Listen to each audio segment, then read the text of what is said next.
السلام عليكم ورحمة الله وبركاته. إن الحمد لله نحمده ونستعينه ونستغفره ونعوذ بالله من شرور أنفسنا ومن سيئات أعمالنا. من يهده الله فلا مضل له ومن يضلل فلا هادي له. وأشهد أن لا إله إلا الله وحده لا شريك له وأشهد أن محمدا عبده ورسوله صلى الله تعالى عليه وعلى آله وصحبه وسلم تسليما كثيرا. أما بعد فإن خير الحديث كتاب الله وخير الهدي هدي محمد صلى الله عليه وسلم وشر الأمور محدثاتها وكل محدثة بدعة وكل بدعة ضلالة وكل ضلالة في النار. أعوذ بالله من الشيطان الرجيم. واشكروا لله إن كنتم إياه تعبدون. সম্মানিত ভাতৃমণ্ডলী, আল্লাহ রাব্বুল আলামিনের প্রশংসা এবং প্রিয় নবী সাল্লাল্লাহু আলাইহি সাল্লামের উপর সালাত ও সালামের পর আজ বৃহস্পতিবার 13ই জমাদাত আস-সানি 1447 হিজরি মোতাবেক 4 ডিসেম্বর 2025 আমাদের সাপ্তাহিক বিষয়ভিত্তিক আলোচনার বিষয়বস্তু হচ্ছে আল্লাহ রাব্বুল আলামিনের শুকরিয়া আদায়ের মাধ্যম বা শুকরিয়া আদায়ের ক্ষেত্রে যেসব সহযোগী বিষয়, যেসব কাজ আপনাকে আল্লাহ শুকরিয়া আদায় করায় সহযোগিতা করবে, যার মাধ্যমে আল্লাহ রাব্বুল আলামিনের আপনি শুকরিয়া আদায় করতে পারবেন। সহজ ভাষায় আল্লাহ রাব্বুল আলামিনের শুকরিয়া আদায়ের মাধ্যম আমি 10টি মাধ্যম বর্ণনা করব। কারণ আমরা শুকরিয়া আদায় করি, কিন্তু অনেক সময় সীমিত অর্থে শুকরিয়া আদায় করি বা সীমিতভাবে শুকরিয়া আদায় করি, যথাযথ শুকরিয়া আদায় করা হয় না। কিন্তু আল্লাহ রাব্বুল আলামিনের নিয়ামতের যত বেশি শুকরিয়া আদায় করবেন, কৃতজ্ঞ হবেন, তত বেশি আপনার ইহকাল পরকালের ফায়দা রয়েছে। এর ফায়দা উপকারিতা আপনার দিকে ফিরে আসবে, অন্য কারোর দিকে যাবে না, আপনার এই বেনিফিট। সুতরাং প্রত্যেক মানুষ নিজের ফায়দা চায়, আগে নিজের লাভ চায়, তারপরে অন্যের লাভের কথা, ফায়দার কথা চিন্তা করে। এই সহজ কথাটি যদি আল্লাহ রাব্বুল আলামিন শুকরিয়া আদায়ের ক্ষেত্রে আমরা মনে রাখি, তাহলে খুব সহজ হবে আল্লাহর শুকরিয়া আদায় করা। কারণ যত বেশি শুকরিয়া আদায় করবেন, যত সুন্দর করে শুকরিয়া আদায় করবেন, তত সুন্দর আল্লাহর নিয়ামত পাবেন এবং নিয়ামত টিকবে। তো শুকরিয়া আদায়ের ক্ষেত্রে বিশেষ একটি আজকের বিষয়, কারণ শুকরিয়ার বিষয়টি দেখলাম যে অত্যন্ত ব্যাপক। বিভিন্ন শুকরিয়ার গুরুত্ব, আল্লাহর শুকরিয়ার ফজিলত, এগুলো নিয়ে আমাদের আলোচনা আছে। কিন্তু শুকরিয়া আদায়ের সহযোগী বিষয়, যেসব আপনি কার্যক্রমের মাধ্যমে আল্লাহ রাব্বুল আলামিনের শুকরিয়া যথাযথ আদায় করতে পারবেন, এর সাথে ইনশাআল্লাহ তাআলা আমাদের যদি সময় থাকে, তাহলে আমরা শুকরিয়া আদায় না করলে তার যে ক্ষয়ক্ষতি বা পরিণাম, কুফল, এ সম্পর্কে কয়েকটি বিষয় নিয়ে আলোচনা করব। আল্লাহ রাব্বুল আলামিন শুকরিয়ার কথা কোরআনে কারিমে অনেক আয়াতে বিভিন্নভাবে বর্ণনা করেছেন। কখনো ফজিলত, কখনো গুরুত্ব, কখনো আল্লাহ রাব্বুল আলামিনের আদেশ, কখনো আম্বিয়া রসুলগণ তারা শুকরগুজার ছিলেন, যে বিভিন্ন আম্বিয়া রসুলগণের কথা রাব্বুল আলামিন বর্ণনা করে। কারণ তারাই হচ্ছেন উলাইকাল্লাযীনা হাদাল্লাহ, সূরা আনাম আল্লাহ ইরশাদ করেছেন, আম্বিয়া রসুলগণ মানব জাতির মধ্যে এমন শ্রেষ্ঠ মানব যে তাদেরকে আল্লাহ হেদায়াত দান করেছেন। তাদের হেদায়াত হচ্ছে সুনিশ্চিত, তারা সঠিক পথের পথিক, এ বিষয়টি সুনিশ্চিত। আমাদের হেদায়েত সুনিশ্চিত নয়, কারণ প্রত্যেকেই মুসলিমরা বিভিন্ন দল, বিভিন্ন ফিরকা যে রয়েছে, শিরক বিদআতও যারা করছে, যারা ভ্রান্ত ধর্ম পালন করছে, তারাও মনে করছে যে আমরা বেশি ভালো। অহম ইয়াহসাবুনা আন্নাহুম ইহসানুনা সুন্নাহ। আমাদের কোনো সার্টিফিকেট নেই, আমাদেরকে সার্টিফিকেট দেওয়া হয়নি কোরআন সুন্নাহ। কিন্তু রব্বুল আলামিন আম্বিয়া রসুলগণকে শুকরিয়া আদায়ের ক্ষেত্রে বা ইবাদত বন্দেগীর ক্ষেত্রে বা তাদের আখলাকের ক্ষেত্রে, তাদের নেক সৎ হওয়ার ক্ষেত্রে কি করেছেন? সার্টিফিকেট দিয়েছেন। তারা হেদায়েত প্রাপ্ত, জান্নাতের পথের পথিক। তো তবে হুদাহ মুখতাদে, আল্লাহ বলছে তাদের আদর্শের, তাদের হেদায়েতের তোমরা অনুসরণ করো, তাদের পথিক হও। ইব্রাহিম আলাইহিস সালাম শুকরগুজার ছিলেন, তোমরা শুকরিয়া আদায় করো, তোমরা শুকরগুজার হও। দাউদ আলাইহিস সালামের বংশের নবী রাসূলগণ তারা শুকরগুজার ছিলেন। দাউদ আলাইহিস সালাম অনুসারীরা আলু আলা দাউদ শুকরান। রাসূলুল্লাহ সাল্লাল্লাহু আলাইহি ওয়াসাল্লাম সবচেয়ে বেশি শুকরগুজার ছিলেন। আফালা কুনু আবদান শাকুরা, নবী সাল্লাল্লাহু আলাইহি ওয়াসাল্লাম কঠোর পরিশ্রম করে ইবাদত বন্দেগী করতেন। আর সাহাবায়ে কেরামগণ বা তার ঘরের পরিবারের সদস্যরা কেউ যদি এত কেন কঠিন পরিশ্রম করছেন, কষ্ট করছেন আপনি ইবাদত বন্দেগীতে, প্রয়োজনই তো নেই আপনার জন্য, বলতেন আমি কি আল্লাহর শুকরগুজার বান্দা হব না? যার যত নিয়ামত তার তত শুকরিয়া আদায় হচ্ছে কর্তব্য। তো আল্লাহ রাব্বুল আলামিন সূরা বাকারা 172 ইরশাদ করেছেন, ওয়াশকুরু লিল্লাহ, আল্লাহ শুকরিয়া আদায় করো। ইন কুনতুম ইয়াহু তা'বুদুন, যদি তোমরা আল্লাহর ইবাদতকারী হয়ে থাকো। শর্ত, যদি সত্যি আল্লাহর গোলাম, আল্লাহর বান্দা যদি হয়ে থাকো, আল্লাহর অনুগত হয়ে থাকো, আল্লাহর ইবাদতকে তোমরা মেনে নিয়ে থাকো, মুসলিম বিশ্বাস করেন যে আল্লাহ আমাদের সত্য মাবুদ, আমরা তার ইবাদতবন্দি করি এবং তার ইবাদতের জন্য আমাদেরকে সৃষ্টি করা হয়েছে। একজন সত্যিকারের মুসলিম বুঝে যে জীবনের লক্ষ্য উদ্দেশ্য কি, আমাকে কেন আল্লাহ পয়দা করেছেন? খাওয়া দাওয়ার জন্য, আমোদ ফুর্তির জন্য? হ্যাঁ। দুনিয়া কিছুদিন থাকার জন্য? শুধু জমিনটা আবাদ করার জন্য? না, কিচ্ছু না। ওমা খালাকতুল জিন্না ওয়াল ইনসা ইল্লা লিয়াবুদুন, মানুষ এবং জিনকে আল্লাহ রাব্বুল আলামিন তার ইবাদতের উদ্দেশ্যে সৃষ্টি করেছেন। আল্লাহর ইবাদত হচ্ছে জীবনের মুখ্য উদ্দেশ্য, যেই জন্য আল্লাহ সৃষ্টি করেছেন। এই উদ্দেশ্যে দুনিয়াতে থাকার জন্য যেসব শারীরিক প্রয়োজন রয়েছে, সেসব প্রয়োজনগুলি যতটা প্রয়োজন ততটা গ্রহণ করবেন বৈধ পন্থায়, হালালভাবে, অন্যায়ভাবে নয়। ইন কুনতুম ইয়াহু তা'বুদুন, তোমরা যদি আল্লাহর বান্দা হয়ে থাকো, আল্লাহর ইবাদতকে মেনে নিয়ে থাকো, তাহলে তোমরা অবশ্যই আল্লাহর শুকরিয়া আদায় করবে। আর শুকরিয়া ছাড়া তা আল্লাহর ইবাদত হয়নি, শুকরিয়া ছাড়া আল্লাহর ইবাদত হয়নি। এই শুকরিয়া আদায়ের সহযোগী 10টি পয়েন্ট আলোচনার পূর্বে আর একটি গুরুত্বপূর্ণ কথা আলোচনা করে দিই ভূমিকাতে। সেটি হচ্ছে শুকরিয়া আদায় হয় 3টি মাধ্যম দিয়ে, 3টি দিক রয়েছে শুকরিয়া আদায়ের। অনেকেই হয়তো এই 3টির 1টি 2টিতে শুকরিয়া তার আছে, কিন্তু সবগুলোতে শুকরিয়া আদায় নেই।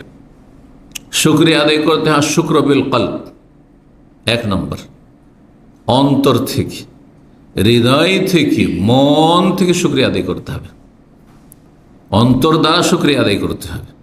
2 নম্বর শুকর বিল লিসান, এই জবান যে বাক শক্তি যা দিয়ে আমরা কথা বলছি তা দিয়ে আল্লাহর শুকরিয়া আদায় করতে হবে। 3 নম্বর হচ্ছে আশুক্র বিল জাওয়ারিহ, অঙ্গ প্রত্যঙ্গ, মাথা থেকে পা পর্যন্ত যত পার্টস রয়েছে শরীরে সবগুলি দিয়ে আল্লাহ শুকরিয়া আদায় করতে হবে। শুকরিয়ার এই অর্থটি যখন বুঝে নেবেন, তাহলে এই ব্যাপক অর্থই হচ্ছে আল্লাহর ইবাদত করা। আপনার আমার কাছে যা আছে তা আল্লাহর সন্তুষ্টির কাজে নিয়োজিত করা, মাথা থেকে পা পর্যন্ত যা আছে। তাহলে শুকরিয়া, আমাদের সমাজে যখন শুকরিয়া মুসলিম ভাই বোনেরা করে থাকেন, সীমিত শুকরিয়া, যে কোনো নিয়ামত খেয়ে দে ভোগ করে শুকর আলহামদুলিল্লাহ, আলহামদুলিল্লাহ, যখন তখন কেমন আছেন ভাই, আলহামদুলিল্লাহ, এটা একটা শুকরিয়া হইল। কি শুকরিয়া? মৌখিক শুকরিয়া হলো, জবানের শুকরিয়া হলো।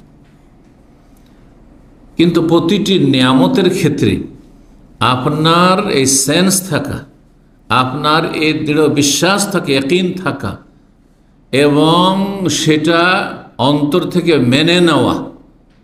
বিশ্বাস হয় অন্তর দিয়ে, মেনে নেওয়া হয় অন্তর দিয়ে, তাহলে এগুলো হচ্ছে অন্তরের সাথে সম্পর্ক।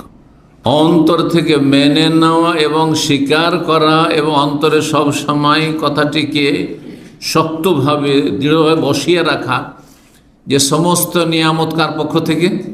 আল্লাহর পক্ষ থেকে। যা আসছে এটা কার? আমার পয়সা দিয়ে, পয়সাটা কার? সব আল্লাহর। জি, আমি যেটুকু জানছি এটি কার পক্ষ থেকে? আল্লাহর পক্ষ থেকে। আমি যে কথা বলতে পারছি, অনেকে বোবা, কথা বলতে পারে না, অনেকে মুমূর্ষু অবস্থায় রয়েছে, অনেকে বসতে পারে না, দাঁড়াতে পারে না, অনেকে চলতে পারে না, এগুলি কার পক্ষ থেকে? আল্লাহর পক্ষ থেকে। সমস্ত নিয়ামতকে সম্পৃক্ত করা নিয়ামতওয়ালার সাথে, যিনি নিয়ামতের মালিক তার সাথে নিয়ামতকে সম্পৃক্ত করা, এতে আমার কোনো কৃতিত্ব নেই। কিন্তু পয়সাওয়ালারা মনে করে বড়ই বিচক্ষণ, নেতা মনে করে যে আমার লিডারশিপের প্রতিভা আছে, ক্ষমতা আছে। আরে প্রতিভা দিল কে তোকে?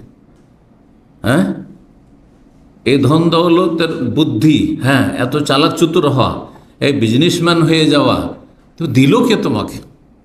আমার ব্রেন ছিল ভালো, স্মৃতিশক্তি ভালো ছিল, মেধা শক্তি ভালো ছিল, লেখাপড়া মেহনত করে করেছি, তাই বড় হয়েছি।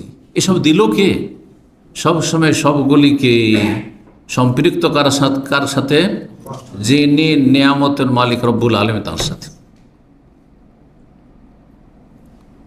যদি আপনি দুনিয়ার কোনো নিয়ামতকে অন্যের সাথে সম্পৃক্ত করেন, তাহলে এটা আপনার নাশুকরি হয়ে গেল। যদি আপনার মনে বিশ্বাস আছে যে আমাকে আল্লাহ ভালো করেছেন, কিন্তু কথায় কথায় অনেক সময় অধিকাংশ মানুষরা ভাগ্য ভালো, তাড়াতাড়ি চিকিৎসাটা করেছিল, ভাগ্যটা ভালো, যে ভালো যে অমুক ডাক্তারের কাছে গিয়েছিলাম, আর সেই ডাক্তার সত্যি ভালো ডাক্তার, আমার চিকিৎসাটা খুব ভালো হয়েছে। আল্লাহকে ভুলে গেল। আল্লাহর কথাই আলোচনাতে নেই তেমন, সামান্য কিছু আছে আল্লাহর কথা। সব কিছু সম্পৃক্ত করছেন কার সাথে? যারা সামান্য কিছু অবদান আপনার ওপর রেখেছে। আপনাকে বিদেশে সৌদি আরবে পাঠানোর ক্ষেত্রে অনেকের অবদান থাকতে পারে।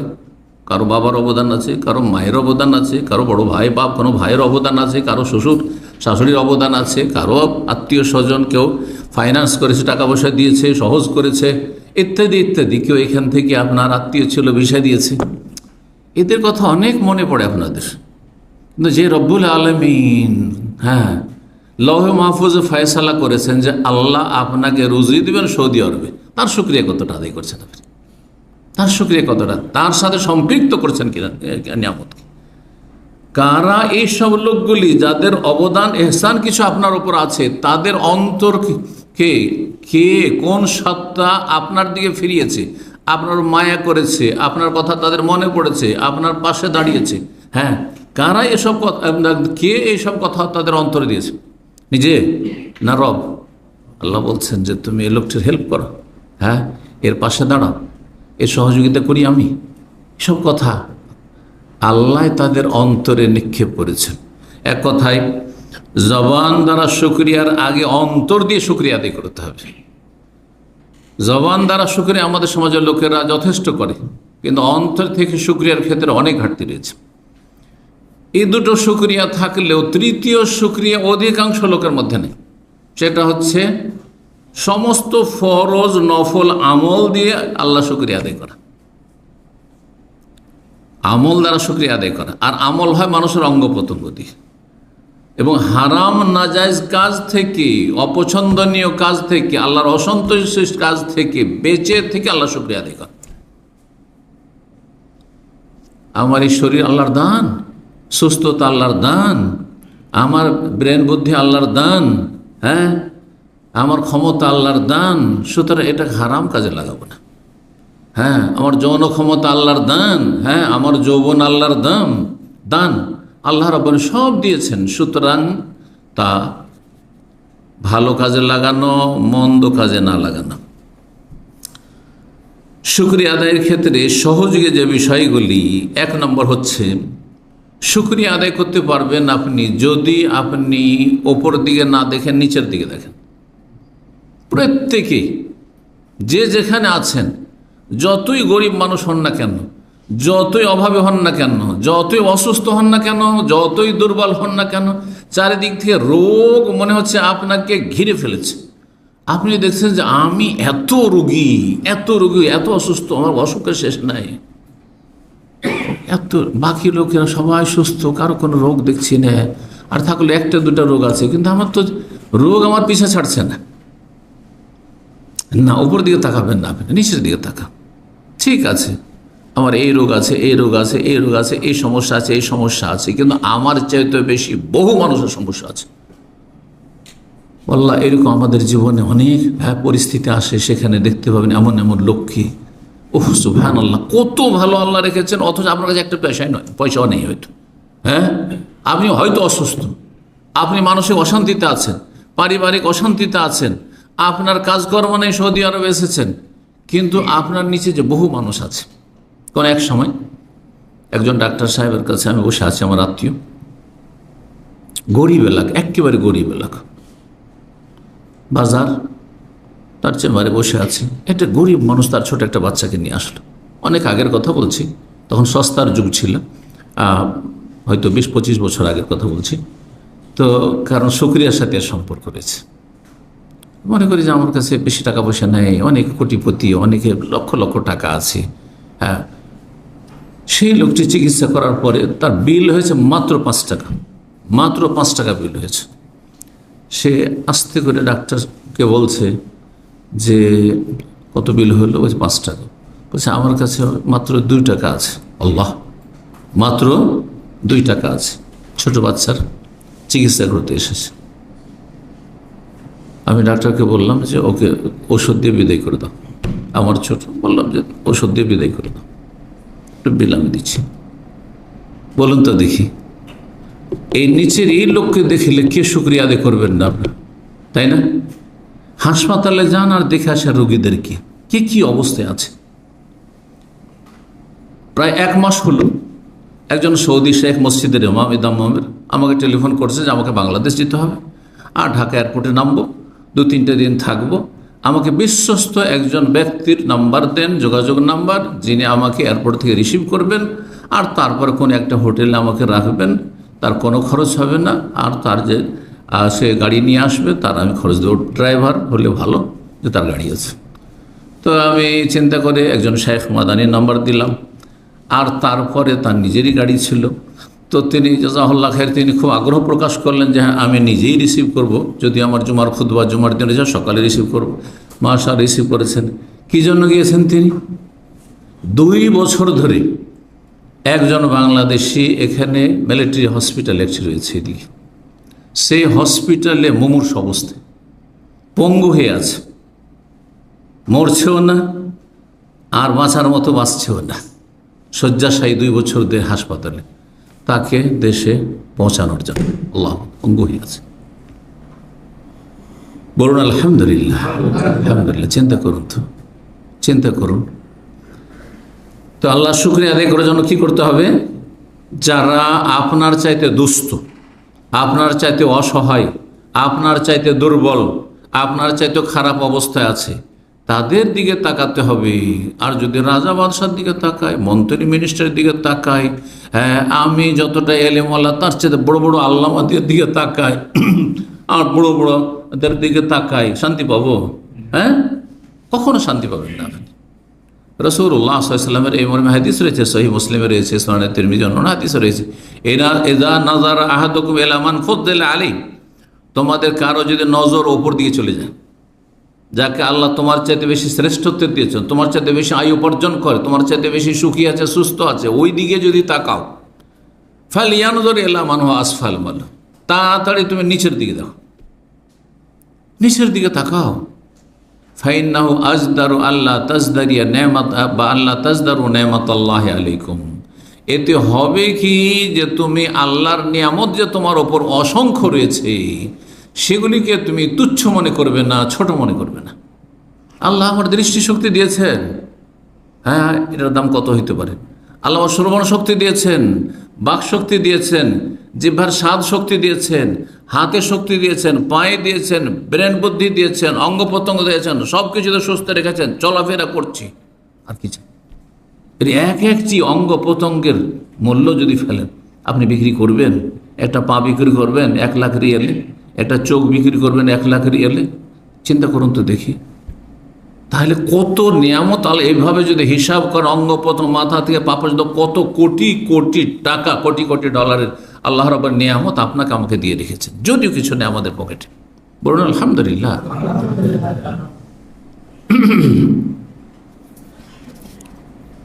দ্বিতীয় বিষয় হচ্ছে যে মানুষ আল্লাহর শুকরিয়ায় সহযোগী। দ্বিতীয় বিষয় যে মানুষ যেন সবসময় এ কথা বিশ্বাস করে, জানবে এবং বিশ্বাস করবে যে আমার কিছুই নেই, সব কিছুর মালিককে, হ্যাঁ, আল্লাহ। যেমন একটা কৃতদাস, যার কোনো ব্যক্তি মালিকানা থাকে না, ব্যক্তি কোনো স্বাধীনতা থাকে না, যা কিছু আয় উপার্জন করবে কার? তার মনিবের, তার মালিকের। তখন দাস প্রথা ছিল। দাস প্রথা মানে এটি পণ্যের মতো বিক্রি হয়। আপনার বাড়িতে মাল সামান আছে, সেটা কার? আপনারই। আপনার মালিকানা দিন, আপনি যা ইচ্ছা তাই করছেন, বিক্রি করবেন, কাউকে দিয়ে দিবেন, খেয়ে নেবেন, আপনি শেষ করে দেবেন, যা ইচ্ছা তাই করছেন, যেখানে ইচ্ছা সেখানে নিয়ে যাবেন। সবসময় মনে রাখবেন যে আমার কাছে নিজের বলে কোনো কিছু নেই, আমি হচ্ছি একজন অসহায় গোলাম মালিকের, যিনি মালিক রব্বুল আলামিন। রব্বুল আলামিন আমারও মালিক আল্লাহ, এবং আমাকে যা কিছু দেওয়া হয়েছে তারও মালিক আল্লাহ। যা কিছু আমার কাছে আছে সব কিছুর মালিক আল্লাহ রব্বুল আলামিন। এই কথা সবসময় দৃঢ় বিশ্বাস রাখতে হবে যে সব কিছু আল্লাহ, তাহলে শুকরিয়া আদায় করতে পারবেন। এই জন্য সহিহ বুখারী মুসলিমে হাদিস রয়েছে, নবী সাল্লাল্লাহু আলাইহি ওয়াসাল্লাম কঠোর পরিশ্রম করিয়ে দীর্ঘ সময় ধরে যখন তাহাজ্জুদ পড়তেন, পাগুলি ফেটে যেত, পাগুলি ফুলে যেত, দুই রকম হাদিস রয়েছে। তখন মা আয়েশা রাদিয়াল্লাহু তাআলা আনহা অথবা অন্য কেউ বললেন যে আতাফালু হাযা ওয়া কাদ গাফারাল্লাহু লাকা মা তাকাদ্দামা মিন যামবিকা ওয়া মা তাআখার। আপনার আগের পরের ভুল ভ্রান্তি আল্লাহ ক্ষমার ঘোষণাই করে দিয়েছেন অগ্রিম, আর আপনি এত কষ্ট করে কেন ইবাদত করছেন?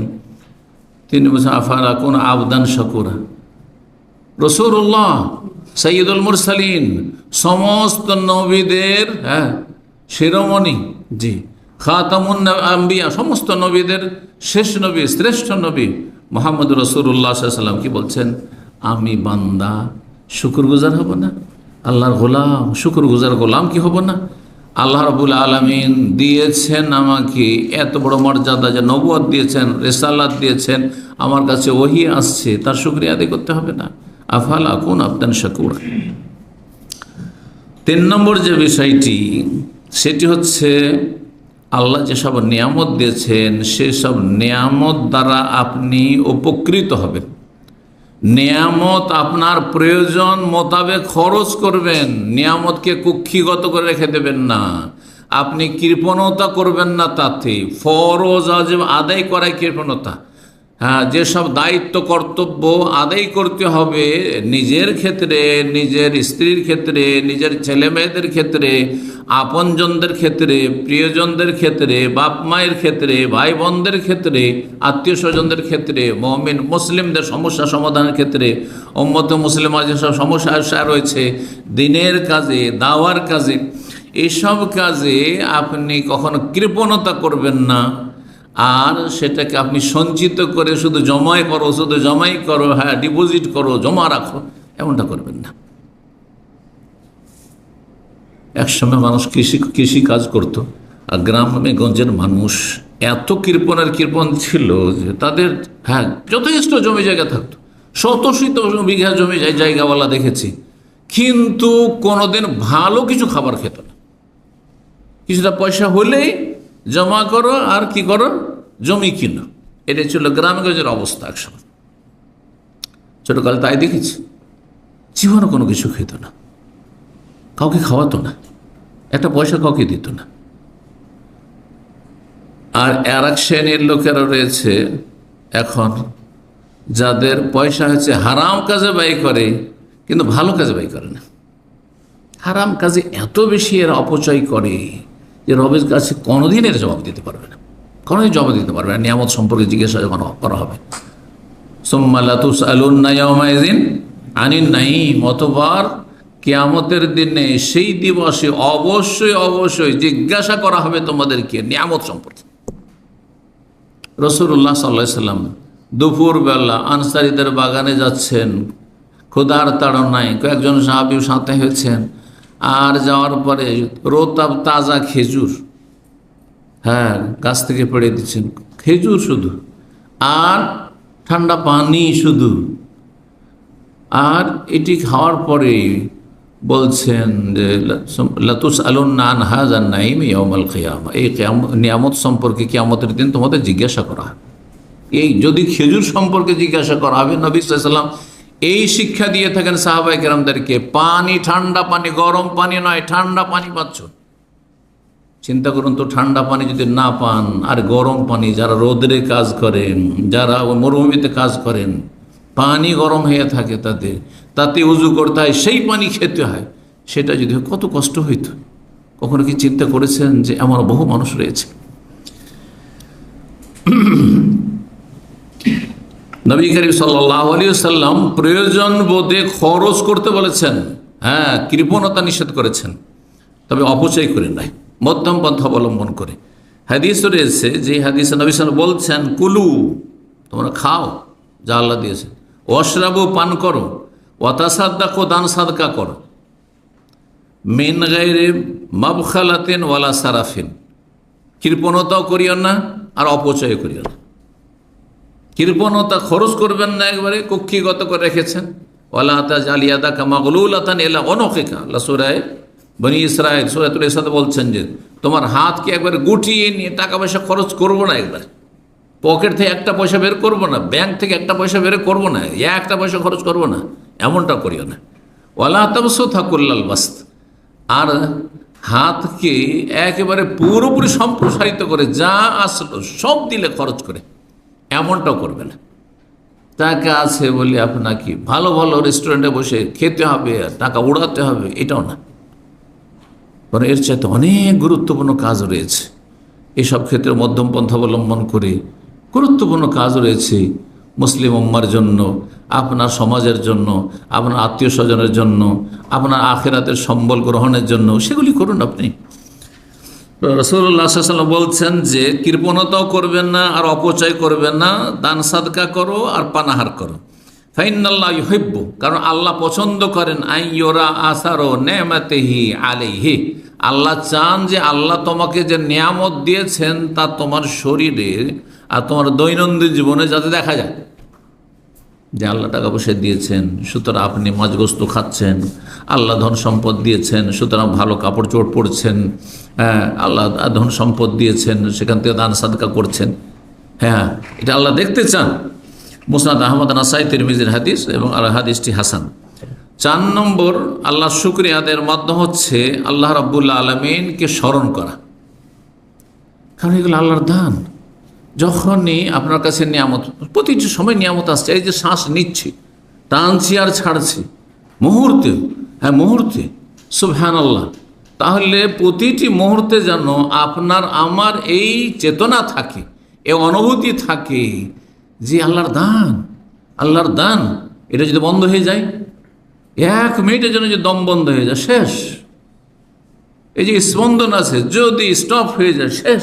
সুবহানাল্লাহ, আল্লাহকে স্মরণ করা, আল্লাহকে স্মরণ করতে হবে। জি, শুকরিয়া আদায় করা হয় আল্লাহ রাব্বুল আলামিনের স্মরণের মাধ্যমে।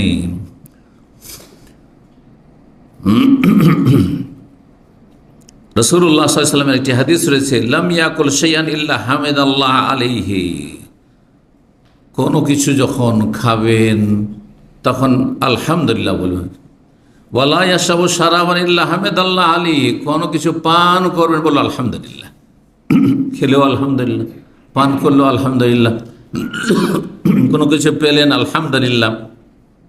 ওয়ালা ইয়াবতাশু বিশাইইন কাত্তু, কোনো কিছু ধারণ করলে, এই যে হাতে ক্ষমতা আছে, এখন যদি প্যারালাইসিসে আপনি আক্রান্ত হয়ে যান, হ্যাঁ, তাহলে কি হয় বলুন? অঙ্গ প্রত্যঙ্গ নাড়াতে পারছেন না, নড়তে পারছেন না। বলছি যে কোনো কিছু ধারণ করবেন ইল্লা হামিদাল্লাহ আলাইহি, আল্লাহর প্রশংসা করবেন। প্রতির সময় যে জবান চলতে আছে জবান কখনো ক্লান্ত হয়, এত যে আমার কথা বলছি, আল্লাহ শুকরিয়া আদায় করুন।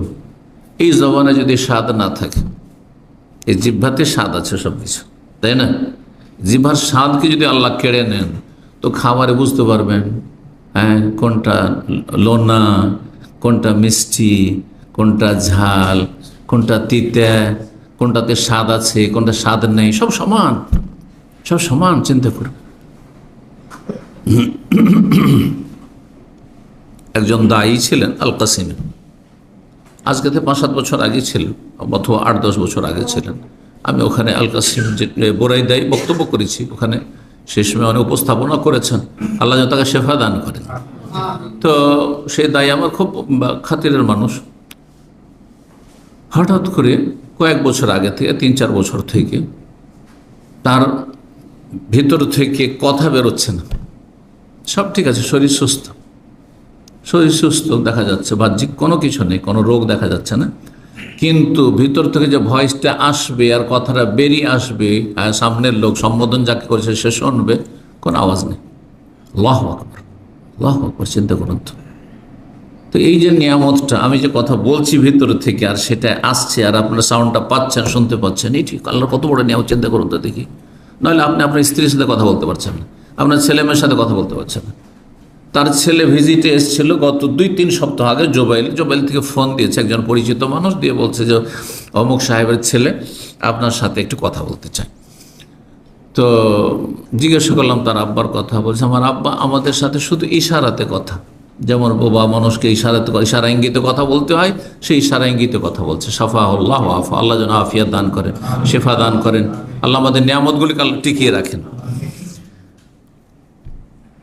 5 নম্বর শুকরিয়া আদায়ের মাধ্যম হচ্ছে বিনয়ী হওয়া।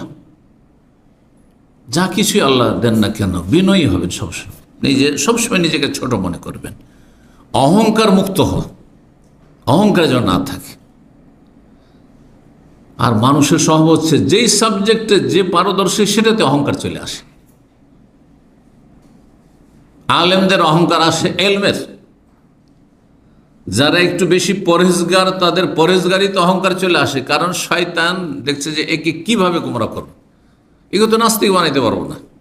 হ্যাঁ, সহি আকিদা তৌহিদ সুন্নতের অনুসারী আহলুল হাদিস সালাফিদেরকে গোমরা করে শয়তান অন্য রাস্তা দিয়ে, আপোষে লড়িয়ে দিয়ে, ঝগড়া ফাসাদে লাগিয়ে দিয়ে, হিংসা বিদ্বেষ দিয়ে, হ্যাঁ, আর মনের সংকীর্ণতা দিয়ে, উদারতা না থাকা দিয়ে, বিভিন্নভাবে যাকে যেইভাবে পারে শয়তান সেভাবে তাকে অ্যাটাক করে। সবাই সব পাপ করাতে পারবে না, এটা শয়তান ভালো করে জানে। আপনাকে দিয়ে যে পাপ করাতে পারবে, হয়তো আমাকে পারবে না, সেজন্য আমার ক্ষেত্রে অন্য অস্ত্র ব্যবহার করবে। সবসময় সজাগ থাকতে হবে। ইন্নাশ শায়তান লাকুম আদু, শয়তান তোমাদের শত্রু, ফাত্তাখিযু আদুওয়া, শত্রুকে শত্রুই মনে করিয়ে। শত্রুকে যদি শত্রু না ভাবেন তাহলে ক্ষতিগ্রস্ত। তো বিনয়ী হইতে হবে, নমনীয় হইতে হবে, অহংকার মুক্ত হইতে হবে। কারণ যার মধ্যে অহংকার চলে আসে সে তখন আল্লাহর নিয়ামতে বলে যে আল্লাহ যে আমাকে এলেম দিয়েছেন এটি আল্লাহর দান, আল্লাহ যে আমাকে পয়সা দিয়েছেন এটি আল্লাহর দান, হ্যাঁ, তখন ছোট হয়ে যাবে, হ্যাঁ, বিনয়ী হয়ে যাবে। আর না হলে যদি মনে করেন আমি অনেক এলেম শিখেছি, আমি অনেক পয়সার মালিক হয়েছি, অনেক ক্ষমতার মালিক হয়েছি, আমি অনেক সুস্থ আছি, আমার কোনো রোগ নেই, হ্যাঁ, এই মন মানসিকতা কখন রাখবেন না। আল্লাহর দান, আলহামদুলিল্লাহ, বিনয়ী হবেন। আজকে সুস্থ আছি, কালকে নাও থাকতে পারি, বিনয়ী হবেন, হ্যাঁ, নিয়ামত টিকে থাকবে। এই জন্য সালাফদের উক্তি রয়েছে যে কাইয়্যিদুন নিয়ামা বিশুকর, নিয়ামতকে যদি ধরে রাখতে চাও, নিয়ামতকে যদি বেঁধে রাখতে চাও, কোনো কিছুকে শিকারী পশুকে বেঁধে রাখতে হয়, তাই না, না হলে পালিয়ে যাবে। তো নিয়ামতকে যদি তোমার কাছে ধারণ করে রাখতে চাও, বেঁধে রাখতে চাও, তো শুকরিয়া আদায় করো। শুকরিয়া আদায় করলে নিয়ামত হারা হবে না, নিয়ামত ছিনিয়ে নেওয়া হবে না। আর যখনই শুকরিয়া আদায় করবে না, না শুকরি করবে বিভিন্নভাবে, অন্তর থেকে শুকরিয়া আদায় করছো না, জবান দ্বারা শুকরিয়া আদায় করছো না, আমল দ্বারা শুকরিয়া আদায় করছো না, আল্লাহ নিয়ামত দিয়েছেন আর পাপ করা শুরু করে দিলে আল্লাহ নিয়ামতকে ছিনিয়ে নেবে। বহু লোককে আল্লাহ রাষ্ট্রীয় নিয়ামত দিয়েছিলেন, রাষ্ট্রীয় ক্ষমতা দিয়েছিলেন, ছিনিয়ে নিয়েছেন, ছুঁড়ে ফেলে দিয়েছেন। বহু লোককে আল্লাহ এলেম দিয়েছিলেন, কিন্তু বেশি দিন সময় দেননি, আর তার তার এলেমে বরকত হয়নি। এলেম অনেক শিখেছে, কিন্তু কাউকে দিয়ে যেতে পারেন। যার কাছে যে নিয়ামত আছে, সেই নিয়ামতকে যদি টিকাতে হয়, তাহলে কি করতে হবে? হ্যাঁ, শুকরিয়া আদায় করতে হবে। আর শুকরিয়া আদায়ের একটি মাধ্যম হচ্ছে বিনয়ী হওয়া, নমনীয় হওয়া, তাওয়াজু, খাকসারি। খাকসারি কথাটি ফার্সি শব্দ, কিন্তু আমাদের ভাষাতে ব্যবহারে খাক মানে মাটি, আর সারি মানে নিজেকে মাটিতে মিশিয়ে দাও, ছোট মনে, অনেক বড় মনে করবে না নিজেকে। জি। 6 নম্বর শুকরিয়া আদায়ের মাধ্যম হচ্ছে যে যতই আপনি ভালো আমল করেন না কেন, যতই আল্লাহ শুকর আদায় করেন না কেন, যতই নেক কাজ করেন না কেন, হ্যাঁ, যতই গুনাহ থেকে বেঁচে থাকেন না কেন, সব সময় এ কথা মনে রাখবেন যে আমার অনেক ত্রুটি আছে, আমি ত্রুটি মুক্ত না। আমি 5 ওয়াক্ত নামাজ পড়ছি, নামাজও ত্রুটি আছে আমার। তাহাজ্জুদ পড়ছি, তাতেও গাফিলতি আছে। নফল রোজা রাখছি, তাতেও আমার গাফিলতি আছে। রোজা অবস্থায় মেলা অপছন্দনীয় কাজ করে ফেলছি, অপছন্দনীয় অপ্রীতিকর কথা বলে ফেলছি, অথবা সময় কত নষ্ট করছি। আর আল্লাহ কত সময় দিয়েছেন, কিন্তু এই সময়গুলি কতটা আমি আল্লাহর জন্য লাগাচ্ছি, আল্লাহর দিনের জন্য লাগাচ্ছি, আল্লাহ সন্তুষ্টির জন্য লাগাচ্ছি, আমি আখিরাতের স্থায়ী জগতের জন্য কতটা সময় দিচ্ছি, আর আমি এই ক্ষণস্থায়ী জগতের জন্য সব সময় লেগে আছেন শুধু পয়সা, দুনিয়া দুনিয়া দুনিয়া। 24 ঘন্টার মধ্যে কতক্ষণ দুনিয়ার কাজ করছেন আর কতক্ষণ আপনি আখিরাতের কাজ করছেন, চিন্তা করুন আপনি। তো শুকরিয়া আদায়ের ক্ষেত্রে যতই আপনি শুকরিয়া আদায় করেন, কিন্তু আপনি নিজেকে ত্রুটিপূর্ণ মনে করবেন। 7 নম্বর উপায় হচ্ছে শয়তানের বিরুদ্ধে জিহাদ করা, জাহাদ, সর্বাত্মক প্রচেষ্টা চালানো। হ্যাঁ, সব সময় নিজের আত্মপর্যালোচনা করেন, নিজের হিসাব করেন, এবং শয়তান যে মন মেজাজকে এবং কথা কাজকে পাপের দিকে নিয়ে চলে যাচ্ছে বা নেকির কাজ থেকে গাফেল করে দিচ্ছে, এক্ষেত্রে শয়তানের বিরুদ্ধে সবসময় লড়াই চালিয়ে যেতে হবে, সংগ্রাম চালিয়ে যেতে হবে। ওয়াল্লাযীনা জাহাদু ফীনা লানাহদিয়ান্নাহুম সুবুলানা, আল্লাহ রাব্বুল ইরশাদ করছেন যে যারা আমার পথে সর্বাত্মক চেষ্টা করবে, মুজাহাদা, জিহাদ করবে, মেহনত পরিশ্রম করবে, মেহনত অবশ্যই আল্লাহ মেহনতের মূল্যায়ন করবে। লানাহদিয়ান্নাহুম সুবুলানা, অবশ্যই আমার পথ দেখাবো, জান্নাতের রাস্তা দেখাবো, আমার সন্তুষ্টির রাস্তা দেখাবো। এবং শয়তানের অনিষ্ট থেকে আল্লাহকে আশ্রয় চাইতে হয়, শয়তানের বিরুদ্ধে সংগ্রাম চালিয়ে যেতে হবে। দেখেন, মনে যখনই খারাপ কথা আসছে, এটা কোথা থেকে আসছে? শয়তানের ওয়াসওয়াসা, শয়তানের কুমন্ত্রণা। তাহলে তখন কি মুজাহাদা হচ্ছে যে মন খারাপ দিকে যাচ্ছে, এখন আমি ভালোর দিকে ফিরে নিয়ে আসবো, হ্যাঁ, ভালো কাজ করা শুরু করব। গাফিলতি চলে আসছে, হ্যাঁ, ফরজ নফলে আমি গাফিলতি থেকে মুক্ত হয়ে যাব। জি, যখন দেখছেন যে না, ঘুম পুরা হয়নি এখনো, হ্যাঁ, ঘুম লাগছে, আপনি এর বিরুদ্ধে আপনি লড়াই করেন। এর বিরুদ্ধে সংগ্রাম হচ্ছে যে আমি এক্ষুনি দাঁড়িয়ে যাই, আচ্ছা উঠছি, অ্যালার্মটা বন্ধ করলাম, আচ্ছা উঠছি। যারা তাহাজ্জুদ পড়েন, আচ্ছা উঠছি, একটু পরে উঠছি। যারা তাহাজ্জুদ পড়েন না, হয়তো ফজরের আজানের সময় অ্যালার্ম লাগিয়ে রেখেছেন, অ্যালার্ম বাজলে আচ্ছা এখন তো আধা ঘন্টা 25 মিনিট আছে, জামাত তো ধরেই নেব, আচ্ছা 5 মিনিট, এই যখনই 5 মিনিট, আচ্ছা একটু আরাম করি, আচ্ছা একটু ঘুমটা হালকা হয়ে যাক, দেখবেন ঘুম চেপে যাবে। সাথে সাথে মুজাহাদা করে যে এক্ষুনি উঠবো। এই যে মন বলছে যে না পরে উঠি, তখনই উঠবো, এটা হচ্ছে মুজাহাদা। মনে যে গাফিলতি আসছে অথবা শিথিলতা আসছে অথবা যে কোনো এই ধরনের ত্রুটির দিকগুলো আসছে বা খারাপ কথা আসছে, তার বিপরীত ভালো কাজের দিকে আপনি নিজেকে নিয়ে যাবেন, এটি শয়তানের বিরুদ্ধে সংগ্রাম করা।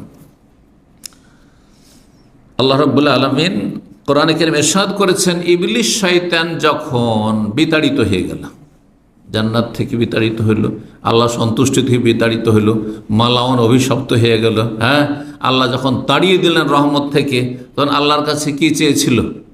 ছাড় চেয়েছিল, ক্ষমতা চেয়েছিল। হ্যাঁ, তো আল্লাহ বলেছেন ঠিক আছে, ইন্নাকা মিনাল মুনজারিন, তোমাকে ছাড় দিলাম, তোমাকে ক্ষমতা দিলাম, তুমি যা চাইছো তাই দিলাম, তুমি যাকে পারবে তুমি জাহান্নামে নিয়ে যাও, তোমার সঙ্গী বানাও। তো সেই সময় শয়তান যে কথাগুলি বলেছিল তার কিছু কথা, সুম্মা লাআতিয়ান্নাহুম মিন বাইনি আইদিহিম ওয়া মিন খালফিহিম ওয়া আন আইমানিহিম ওয়া আন শামাইলিহিম, হে আল্লাহ এই যাদের জন্য আমি অভিশপ্ত মালাউন হয়ে গেলাম, যাদের জন্য আমি কাফের হয়ে গেলাম, যেই জাতির জন্য আমি জাহান্নামী হয়ে গেলাম আর তোমার রহমত থেকে বিতাড়িত হইলাম, সেই জাতি হচ্ছে আদম এবং তার সন্তানরা, তাই না? আদম আলাইহিস সালামকে সিজদা করতে বলা হয়েছে, সেটা করে নিলেই তো আল্লাহর অনুগত বান্দাই থাকতো সে। তো শয়তান আল্লাহকে বলল, ইবলিস শয়তান, যে আল্লাহ এ মানব জাতির সামনে থেকে এসে আমি আক্রমণ করব, পেছন থেকে আক্রমণ করব, ওয়ান আইমানে ডান দিক থেকে আক্রমণ করব, ওয়ান শামালে বাম দিক থেকে আক্রমণ করব, চারিদিক থেকে আমি হানা দেব। ওয়ালা তাজিদু আকসারাহুম শাকিরিন। তারপরে আল্লাহ তুমি এই আদম সন্তানের মানব জাতির অধিকাংশ লোককে শুকর গুজার পাবে না, সব অকৃতজ্ঞ হয়ে যাবে। আর অকৃতজ্ঞ হইলেই তো আমার কাজ হয়ে যাবে, আমার দলবল সেনাবাহিনী বেড়ে যাবে, সঙ্গী বেড়ে যাবে, এদেরকে জাহান্নামে নিয়ে যাওয়া। আল্লাহ রাব্বুল আলামিন তার জয় বলেছেন যে তবে আমার যারা খালিস বান্দা, খাঁটি বান্দা, তাদেরকে পারবে না। ইবলিস শয়তান স্বীকার করছে, ইল্লা ইবাদাকা মিনহুমুল মুখলাসিন, আল্লাহ তোমার যেগুলো খালিস বান্দা, হ্যাঁ ওগুলোকে পারবো না। তাহলে খুলুসিয়তের সাথে আল্লাহর ইবাদত বন্দি করতে হবে। রব্বুল আলামিন যেন তৌফিক দান করেন। 8 নম্বর উপায় হচ্ছে আল্লাহর যথাযথ শুকরিয়া আদায় করার, যে ভালো মানুষদের সাথে চলাফেরা করবেন, ওঠা বসা করবেন, তাদের সংসর্গ গ্রহণ করবেন। খারাপ যারা শুধু দুনিয়ার গালগল্প আর ফরজ অজেব থেকে গাফিল, এলেম শিক্ষা থেকে গাফিল, ফরজ আমল করা থেকে গাফিল, নেকির কাজে গাফিল, উদাসীন, শুধু দুনিয়াদারি, ওদের সংসর্গ বর্জন করবেন। যত তাদের সাথে বসবেন তত আপনি আল্লাহর অকৃতজ্ঞ হয়ে যাবেন, আল্লাহ শুকরিয়া আদায় করতে পারবেন, আল্লাহ শুকরিয়া আদায় করতে পারবেন না। আজকাল দুনিয়াদারি যেসব পার্টিগুলো হয়ে থাকে, খাওয়া দাওয়া, এক সময় তাদের মজলিসে বসে দেখেছি, মানে সব রকম লোক আসছে, যিনি দাওয়াত দিয়েছেন তিনি একটু ভালো মানুষ, তো আমাকেও দাওয়াত দিয়েছেন। এক সময় ওই আপনার প্রথম 2005-7 সাল পর্যন্ত এগুলোতে খুব বেশি হয়তো যাওয়া যায় হইতো। তো সুবহানাল্লাহ, গিয়ে দেখি সেখানে ডাক্তার সাহেবরা আছেন, ইঞ্জিনিয়ার সাহেবরা আছেন, আরামকর সাহেবরা আছেন, তো ওই ইউপিএমের সাহেবরা আছেন, প্রফেসর সাহেবরা আছেন, তো বেশ কিছু পুঁজিপতিরা হাজির হয়েছেন। আর তারপরে শুধু দুনিয়ার গল্প, দেশে কি রাখলাম, কি এত জায়গা রাখলাম, ঢাকা এত কই করলাম, তো অমুক শহরে আমি এই করলাম, এই আমি এখানে টাওয়ার তৈরি করলাম, দুনিয়ার শুধু গল্প চলতে আছে। এদের সাথে যদি বসেন তো আপনার অন্তরে মরিচা লেগে যাবে, তখন আপনি আল্লাহ শুকরিয়া আদায় করতে পারবেন না। তখন নিজেকে খুব তুচ্ছ মনে করবে যে আমি এত গরিব থেকে গেলাম, 3টা পয়সা কোন রকম সংসার চালাইতে হিমশিম খাচ্ছি, আরে বাপরে বাপ, তাই না? কখন শুকরিয়া আদায় করতে পারবেন? এই জন্য এদের সাথে বসতে হবে না। কখন এটা ভাববেন না যে এইসব ধনীদের সাথে বসলে, তো ইনভেস্টরের সাথে বসলে, এইসব পয়সাওয়ালাদের সাথে বসলে, আর পুঁজিপতিদের সাথে বসলে, আর এই নেতাদের সাথে উঠা বসা করতে খাতির রাখতে পারলে, আর এসব যারা উচ্চশিক্ষিত, হ্যাঁ প্রফেসর, ডাক্তার, ইঞ্জিনিয়ার, তাদের সাথে উঠতে বসতে পারলে, তাদের সাথে খাতির রাখতে পারলে আমি একটু বড় হয়ে যাব, কখনো না। এই চিন্তার অন্তর থেকে বের করে দিতে হবে, মন মস্তিষ্ক থেকে বের করে দিতে হবে। এদের থেকে যত দুনিয়াদার থেকে দূরে থাকবেন তত বেশি আপনি আল্লাহ শুকরিয়া আদায় করতে পারবেন। রব্বুল আলামিন কোরআন কারীমে ইরশাদ করেছেন, সূরা আরাফের আয়াত 205 আল্লাহ ইরশাদ করেছেন, ওয়াজকুর রব্বাকা ফি নাফসিকা, হে নবী মুহাম্মদ সাল্লাল্লাহু আলাইহি ওয়াসাল্লাম, তোমার রবকে তুমি মনে মনে স্মরণ করো, তোমার রবের জিকির আজকার করো, মনে মনে, অন্তর থেকেও আল্লাহকে সবসময় স্মরণ রাখা। আর আস্তে, মনে মনের আরেকটি অর্থ হয় আস্তে, উচ্চ স্বরে না, হ্যাঁ শুধু ঠোঁট নড়িয়ে, জিহ্বা নড়িয়ে আল্লাহকে স্মরণ করা, আল্লাহ জিকির আজকার করা। তাদাররুআন ওয়া খীফাতান, তাদাররুআন মানে কাকুতি মিনতির সাথে, একগ্র চিত্তে, ওয়া খীফাতান এবং আল্লাহর ভয় ভীতির সাথে, ওয়া দুনাল জাহরি মিনাল কওলি বিল গুদুবি ওয়াল আসাল, উচ্চ স্বরে নয়, খুব উচ্চ স্বরে নয়, যাতে আশেপাশের লোককে ডিস্টার্ব হয়। কেউ ঘুমিয়ে আছে রাতের অন্ধকারে, আর আপনি তাহাজ্জুদে আপনি লম্বা সুরা শুরু করেছেন, আর উচ্চ স্বরে তেলাওয়াত শুরু করেছেন, তাকবীর দেওয়া শুরু করেছেন, না। দুনাল জাহরি মিনাল কওলি বিল গুদুবি ওয়াল আসাল, সকাল বিকাল সবসময়। ওয়ালা তাকুম মিনাল গাফিলিন, আর গাফিলদের দলভুক্ত হইও না, যারা উদাসীন তাদের দলভুক্ত হইও না। কারণ গাফিলদের দলে শামিল হলে জাহান্নামে যেতে হবে। কোরআনে কারিমে আল্লাহ সূরা ইউনূসের একটি আয়াত ইরশাদ করেছেন, ইন্নাল্লাযীনা লা ইয়ারজুনা লিকাআনা ওয়া রাযু বিল হায়াতিদ দুনিয়া ওয়া তামান্নু বিহা ওয়াল্লাযীনা আন আয়াতিনা গাফিলুন উলাইকা মাওয়াহুমুন নার। ইন্নাল্লাযীনা লা ইয়ারজুনা লিকাআনা, যারা আমার সাথে সাক্ষাৎ হবে, আল্লাহকে দেখবে। কারা? মুমিন মুসলিমরা দেখবে, জান্নাতে জান্নাতীরা দেখবে, এটা বিশ্বাস করে না, এর আশাবাদী নয়, এর আকাঙ্ক্ষাও নেই, মনের কামনা বাসনা নেই, আর চেষ্টাও নেই। লা ইয়ারজুনা লিকাআনা, দুনিয়া নিয়ে মেতে আছে।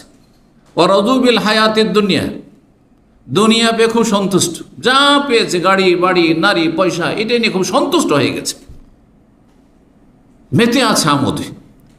ওয়া রাযু বিল হায়াতিদ দুনিয়া ওয়া তামান্নু বিহা, এবং এতেই শান্তি ফিল করছে, দুনিয়ার পয়সাতেই শান্তি খুঁজছে, নেতৃত্ব ক্ষমতাতে শান্তি খুঁজছে, দুনিয়ার প্রভাব আর মান সম্মান আর খ্যাতি এতেই সব কিছু শান্তি খুঁজছে। ওয়া তামান্নু বিহা ওয়াল্লাযীনা আন আয়াতিনা গাফিলুন, আর যারা আমার বিধিবিধান আয়াত থেকে শরীয়তের হুকুম আকাম থেকে উদাসীন গাফেল হয়ে রয়েছে, উলাইকা মাওয়াহুমুন নার, এদের বাসস্থান হচ্ছে জাহান্নাম। কয়টি অপরাধ? আখিরাত সম্পর্কে তাদের কোনো কর্মতৎপরতা নেই, চিন্তাশীল নয়, ওরা তো দুনিয়া নিয়ে সন্তুষ্ট, আর এতে নিজের প্রশান্তি লাভ করছে, দুনিয়াতে শান্তি পাচ্ছে, দিনে শান্তি পায় না। মসজিদ আসলে শান্তি নেই, দিনের মজলিস আসলে শান্তি পাই না, ছটপট করে শুধু দুনিয়া দুনিয়া পয়সায়। অতমানও দুনিয়া নিয়ে তাতে ইতমিনান মুতমাইন হয়ে রয়েছে, প্রশান্তি লাভ করছে। তাতে এক শ্রেণীর পাপিষ্ট আছে নাকি শান্তি পায় ধূমপান করলে। জি, যারা ধূমপানকারী তাদের জিজ্ঞাসা করবেন, প্রচণ্ড গরমের সময়, আরে রোদরে চলাফেরা করছে, তারপরেও সিগারেট টানছে, জিজ্ঞাসা করবো এতে আমার শান্তি হয়। মদখোর বলে যে মদে শান্তি হয়। আবার যারা হিরোইন গাঁজা খায় ওদেরকে জিজ্ঞাসা করেন না, ওদের সাথে দেখা যেন নাই হয়, আল্লাহ যেন হেফাজত করেন। যেখানে বিড়ি সের গন্ধই বরদাস্ত করতে পারি না, তো এইসব নিকৃষ্ট নোংরাদের থেকে আল্লাহ যেন অনেক দূরে রাখেন, আল্লাহ যেন আফিয়াত দান করেন, মুসলিম গুমরাহদেরকে আল্লাহ যেন হেদায়েত দান করেন। তো পাপে শান্তি খুঁজছে, পাপে শান্তি খুঁজছে, যারা পাপী তারা পাপ করে শান্তি খুঁজে, ওতেই নাকি তাদের বিনোদন হয়। আল্লাহ হেফাজত করুন। তো এরা হচ্ছে জাহান্নামে, উলাইকা মাওয়াহুমুন নার, এরাই হচ্ছে জাহান্নামে বিমা কানু ইয়াকসিবুন, তাদের পাপের কারণে। 9 নম্বর, আল্লাহর শুকরিয়া আদায়ের ক্ষেত্রে সহযোগী বিষয় হচ্ছে যে আল্লাহর কাছে দোয়া করবেন। কারণ দোয়া হচ্ছে আল্লাহর কাছে সাহায্য চাওয়া। আর আল্লাহ ক্ষমতা না দিলে আমাদের কোনো ক্ষমতা নেই, সব কিছুর মালিক আল্লাহ। প্রতিটি অঙ্গ প্রত্যঙ্গে ক্ষমতা দাতাকে একমাত্র আল্লাহ রাব্বুল আলামিন। আছে সব কিছু ঠিক আছে, অনেক মানুষ আছে মাথা থেকে পা পর্যন্ত এত সুঠাম, এত সুন্দর দেখতে, এত স্মার্ট, কিন্তু রোগের শেষ নেই। ব্রেন কাজ করে না, অঙ্গ প্রত্যঙ্গ কাজ করে না, তার বিভিন্ন পার্টস কাজ করে না, তার কিডনি ফেল হয়ে গেছে, তার লিভার ড্যামেজ হয়ে গেছে, তার এইটা হয়ে গেছে, সেটা হয়েছে, তার হার্টের সমস্যা, তার এই সমস্যা, কিন্তু দেখে মনে হচ্ছে যে একেবারে কত স্মার্ট, কত সুঠাম, কত ভালো, সুস্থ মানুষ। সুতরাং আল্লাহর কাছে দোয়া করতে হবে যে আল্লাহ যেন আমাকে যা কিছু দিয়েছেন শরীরে এবং শরীরের বাইরে, ঘরে বাইরে দিগন্তে চারপাশে যা কিছু আল্লাহ দিয়েছেন, কারণ নিয়ামত শুধু শরীরে নেই, নিয়ামত দিগন্তেও আছে। আমাদের চারপাশে যা কিছু আমরা ভোগ করছি সব কিছু আল্লাহর নিয়ামত, যা কিছুই আমরা হাসিল করছি এবং ভোগ করছি, এবং সেটা ছাড়া আমাদের চলবে না, অথবা চলবে তারপরও তার প্রয়োজন রয়েছে, সব কিছু আল্লাহর দান। দোয়া করতে হবে রব্বুল আলমিনের কাছে যে আল্লাহ যেন আমাকে শুকরগুজার বান্দাদের সাথে শামিল করে নেন। এই মর্মে নবী করিম সাল্লাল্লাহু আলাইহি সাল্লাম মুআয ইবনে জাবাল রাদিয়াল্লাহু তাআলা আনহুকে বলেছিলেন, ওয়াল্লাহি ইয়া মুআয, আল্লাহর কসম করে বলছে হে মুআয, ইন্নী লা উহিব্বুকা, আমি তোমাকে ভালোবাসি। এখান থেকে বোঝা গেল কেউ যদি কাউকে ভালোবাসে বলে দেবেন আমি আপনাকে ভালোবাসি, আল্লাহর জন্য ভালোবাসা, ফিতনার ভালোবাসা নয়। আচ্ছা না, কারো পয়সা আছে সেজন্য ভালোবাসা, কারোর সাথে স্বার্থ জড়িত আছে সেজন্য ভালোবাসা, পুরুষের নারীর সাথে ভালোবাসা, স্ত্রী ছাড়া, বেগানা কারোর সাথে, নন মাহারামের সাথে, এগুলো হারাম, এগুলো ফিতনা। কিন্তু আল্লাহর জন্য, আল্লাহর দিনের জন্য, আল্লাহ সন্তুষ্টির জন্য ভালোবাসা। ইন্নী লা উহিব্বুকা, মাজ তোমাকে আমি খুব ভালোবাসি। ফালা তানসা আন তাকুলা দুবারা কুল্লি সালাতিন, সুতরাং তুমি ভুলবে না প্রত্যেক ফরজ সালাতের পরে এই দোয়াটি পাঠ করতে। এই দোয়াটি পাঠ করতে ভুলবে না। কি? আল্লাহুম্মা আইন্নি আলা যিকরিকা ওয়া শুকরিকা ওয়া হুসনি ইবাদাতিক, হে আল্লাহ আমাকে সাহায্য কর। তাহলে আল্লাহর সাহায্য না হলে পারবেন না আপনি শুকরিয়া আদায় করতে।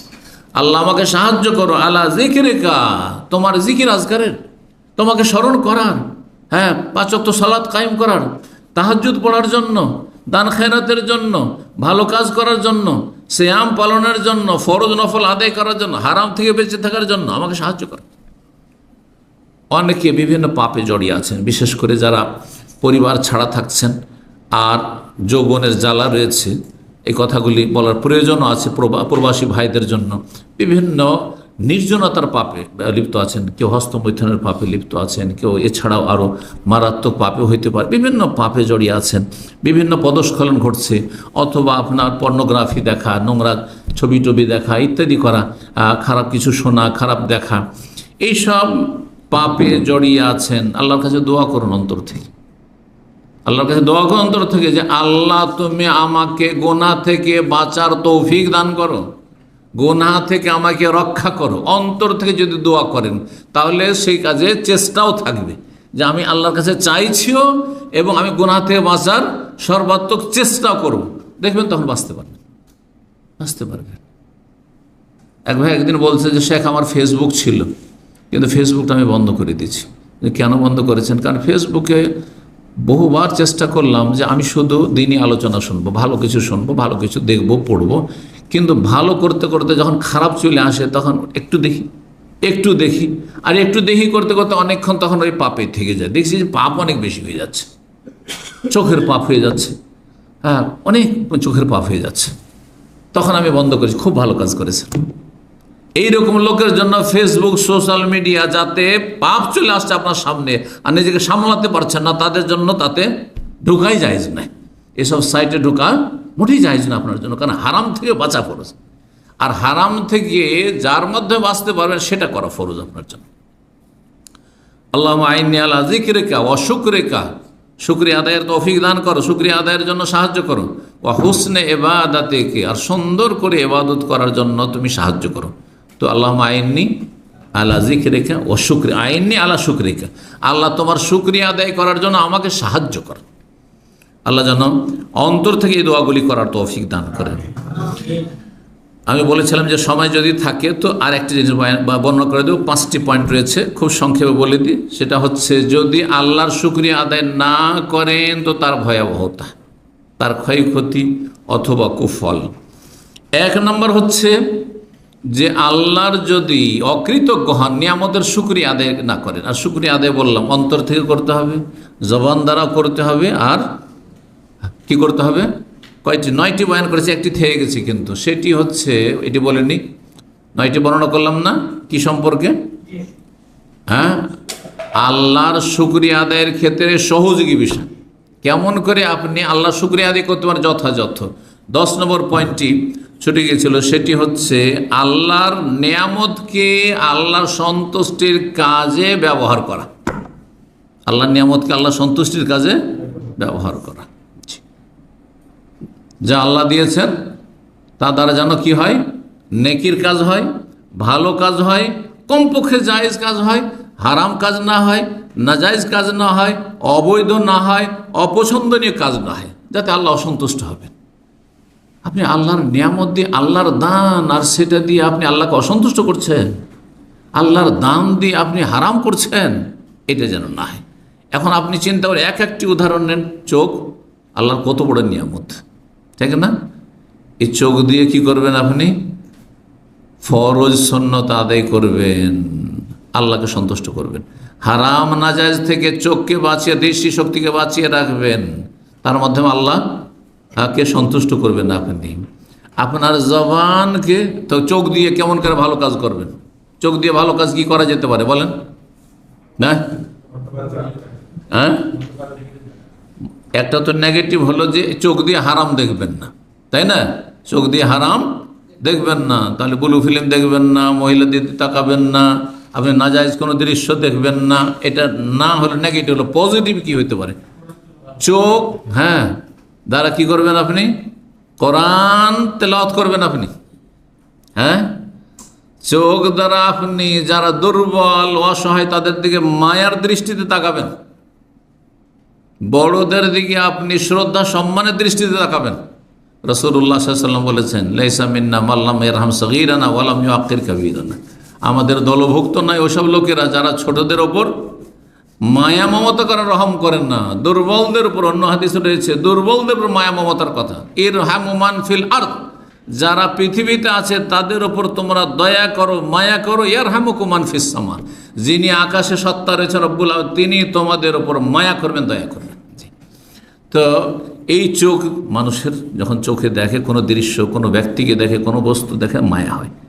তো এর মাধ্যমে আল্লাহ সন্তুষ্টি লাভ করা।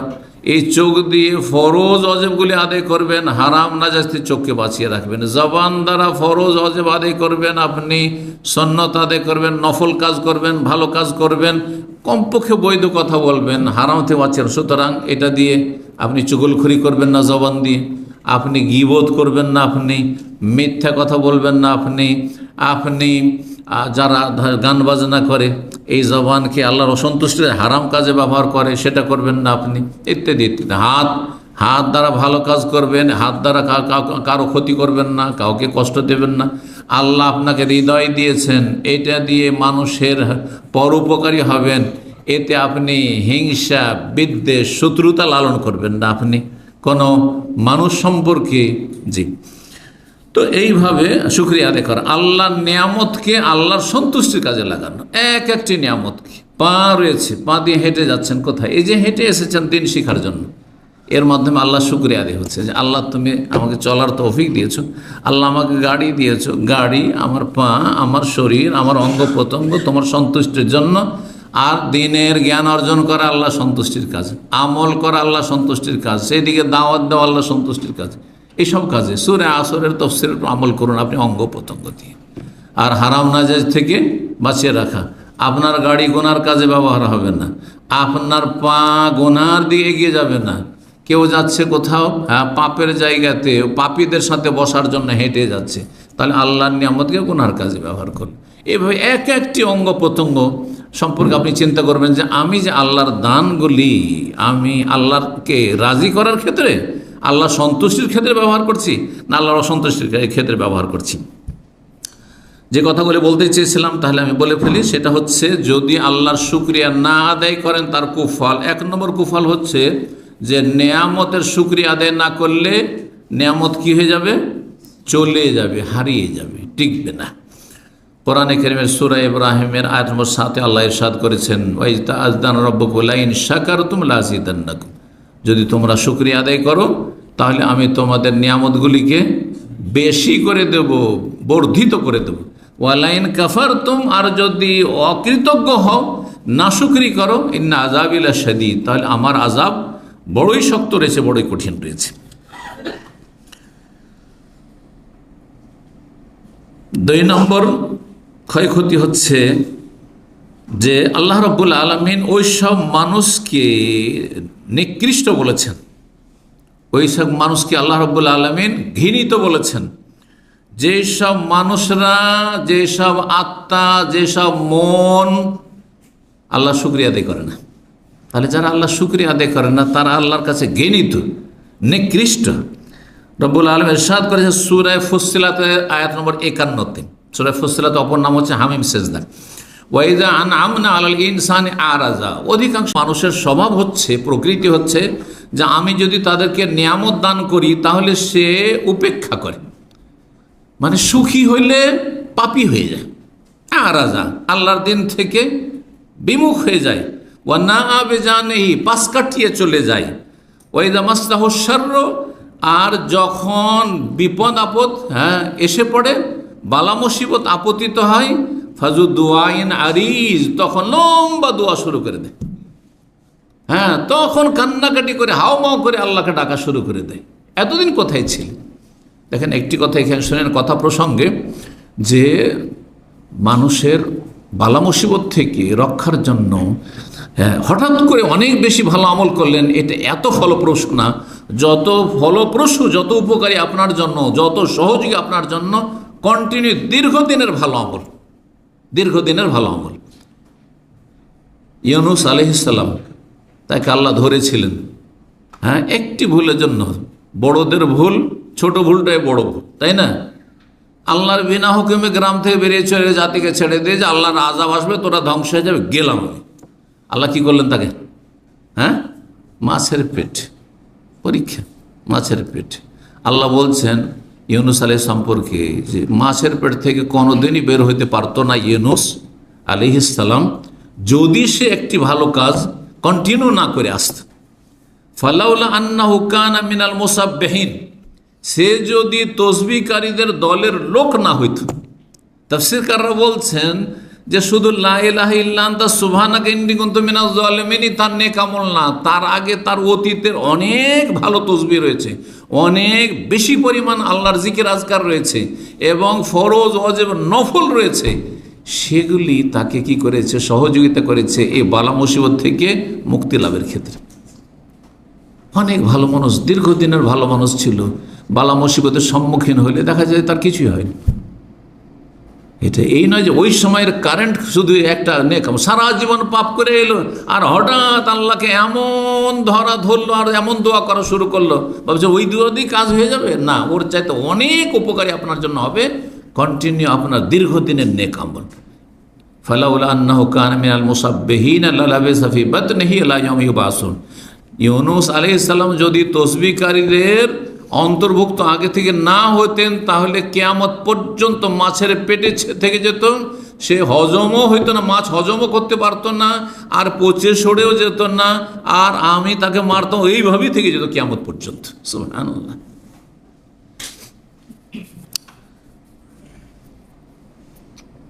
3 নম্বর যে বিষয়টি, কিসের বিষয়? আল্লাহ যদি শুকরিয়া আদায় না করেন তাহলে কি হইতে পারে? আল্লাহ শুকরিয়া না আদায় করলে আল্লাহ কখনো কখনো ছাড় দিয়ে দেন, যে এই বড় মাছ আছে, ওই যে ছিপে বা বড়শিতে মাছ ধরে, ছোট মাছ বড় মাছের পার্থক্য জানে না যারা মাছ ধরে। ছোট মাছ যদি লাগে সাথে সাথে খাচ করে টানবে, ঠিক কিনা? তাড়াতাড়ি উঠাবে। আর বড় মাছ যদি লেগে যায় 10 কিলো, 20 কিলো, 50 কিলো যদি মাছ লেগে যায় বড়শিতে, তখন কি করে? সুতা ছাড়তেই থাকে। আল্লাহর জন্য উত্তম উদাহরণ, উত্তম দৃষ্টান্ত রয়েছে। তো আল্লাহ বড় বড় পাপীদেরকে এরকম করে, ঢিল দিতেই থাকেন, ছাড় দিতে থাকেন, কিন্তু ছেড়ে দেন না। আর যখন ধরেন মারাত্মকভাবে আল্লাহ ধরেন। আর এটা চোখের সামনে আপনারা দেখতে পাচ্ছেন। এরকম অপরাধীদেরকে আল্লাহ খুব ছাড় দিয়েছিলেন, আর তাতে তারা প্রতারিত হয়ে গেছিল যে কিছুই হয়নি, কই আমরা তো সব কিছু করছি, কোথায় কি হচ্ছে। কিন্তু এমন ধরেন যে কঠিন অবস্থা, তখন কঠিন অবস্থা হয়ে যায়, আর কোনো সুযোগ পায় না, তখন ছাড় দেওয়া হয় না। রব্বুল আলামিন ইরশাদ করছেন এই মর্মে কোরআনে কারীমে, ফালাম্মা নাসু মা যুক্কিরু বিহি, আল্লাহর যে উপদেশ এসেছিল কোরআন ও হাদিস ওহীতে, যখন তারা সেটা উপেক্ষা করে, ভুলে যায়, আমল করে না, ফাতাহনা আলিম আবওয়াবা কুল্লি শাই, তখন প্রত্যেকটি সুখের দ্বার তাদের সামনে আমি খুলে দিই। সুখের সামগ্রী, পাপীকে আল্লাহ বেশি সুখী করেন। আল্লাহ বলছেন সব দরজা আমি খুলে দিই, যেখানে হাত দেয় সেখানে লাভ, সেখানেই সুখ আর শান্তি আর শক্তি। আর তারপরে হাত্তা ইযা ফারিহু বিমা উতু, যা কিছু নিয়ামত এত বেশি পেল যে আমোদ ফুর্তিতে মেতে উঠল, আনন্দিত, খুশির শেষ নেই। তখন আল্লাহ বলছেন আখাযনাহুম বাগতা, হঠাৎ করে আকস্মিক তখন আমি ধরে ফেলি। আখাযনাহুম বাগতা ওহুম লা ইয়াশউরুন, আখাযনাহুম বাগতা ফাইযা হুম মুবলিসুন, অন্য জায়গায় লা ইয়াশউর রয়েছে, ফাইযা হুম মুবলিসুন, তখন তারা হতাশ হয়ে যায়, হাই কি হলো, আর কোনো উপায় নেই। 4 নম্বর যে বিষয়টি, মানুষ যখন আল্লাহর অকৃতজ্ঞ হয়ে যায়, নাশুকরি করে, শুকরিয়া আদায় না করে, তখন নেয়ামত আযাবে পরিবর্তন হয়ে যায়, রূপান্তরিত হয়ে যায়। আল্লাহর নেয়ামত এখন আযাব হয়ে পড়েছে। আল্লাহ দিয়েছেন ছেলে মেয়ে, বেশ উচ্চ শিক্ষিত হয়েছিল, কিন্তু একসময় এমন আযাব হলো যে বাপ মাকে বাড়িতে থাকতে দেয় না, রাস্তায় নামিয়ে দিচ্ছে। বৃদ্ধাশ্রমে পাঠিয়ে দিচ্ছে। একজন আমেরিকায়, তো একজন অস্ট্রেলিয়ায়, একজন বলছে অমুক জায়গায়। আছে না এরকম শিক্ষিত লোকদের? সব সোশ্যাল মিডিয়া আজকাল দেখতে পাচ্ছেন। কিন্তু এক মেয়ে অমুক জায়গায় রয়েছে, একজন অমুক জায়গায় রয়েছে, আর দেশে এসছে, আসার ওরা বাপ মাকে বাড়ি থেকে বের করে দিয়েছে। হ্যাঁ, বা বাড়ি ঘর লিখে নেওয়ার জন্য তাদের ওপর পেস্তুল ধরে নিয়েছে, জবরদস্তি লিখে দিতে হবে। হাউজুবিল্লাহ, অশান্তি অশান্তি। এইরকম অধিকাংশ দুনিয়াদার পয়সাওয়ালাদের জীবনে বেশি অশান্তি রয়েছে। তো আল্লাহ রাব্বুল আলামিন নেয়ামত ছিনিয়ে নিয়ে আযাব দিয়ে থাকেন। যেমন ইয়ামান দেশে একসময় আল্লাহর আযাব এসেছিল। ইয়ামান দেশে অনেক বাগান ছিল, একসময় অনেক বাগান ছিল। আর তারপরে সেই যুগের মানুষরা যখন পাপিষ্ট হয়ে গেল, কাফের হয়ে গেল, বিভিন্ন পাপে জড়িয়ে গেল, তখন আল্লাহ তাদের নেয়ামতকে বিশাল বন্যা আল্লাহ পাঠালেন, আর তাদের সমস্ত বাগানগুলি সব ধ্বংস হয়ে গেল। আর ধ্বংস হওয়ার পরে নতুন যে সব গাছপালা গজাইলো, সেগুলো কোনো ফলের গাছ না, উপকারী কোনো গাছ না। এই কথা কোরআনে কারীমে রব্বুল আলামিন বর্ণনা করেছেন, সূরা সাবা বর্ণনা করেছেন। 5 নম্বর যে কুফল আল্লাহর নাশুকরির, আল্লাহর অকৃতজ্ঞ হওয়া, সেটি হচ্ছে আল্লাহ ক্ষুধার্ত করে দেন। হ্যাঁ, দারিদ্র দিয়ে দেন, দুর্ভিক্ষ চাপিয়ে দেন এবং ভয় ভীতি চাপিয়ে দেন। দেশে খুব শান্তি ছিল, দেশে খুব নিরাপত্তা ছিল, আর নিরাপদ চলাফেরা করছিলেন, কিন্তু এখন ভয়ে থাকতে পারছেন না।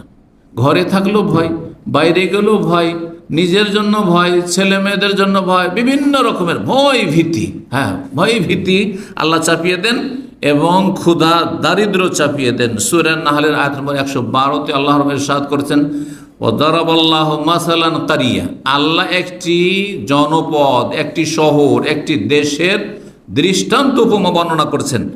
কানাত আমিনাতান মুতমাইন্না, সেই গ্রামটি বা সেই জনপদটি, সেই দেশটি বড়ই নিরাপদ ছিল, নিরাপত্তা ছিল সেখানে, আর বড়ই শান্তির সাথে তারা জীবনযাপন করছিল সেখানকার অধিবাসীরা।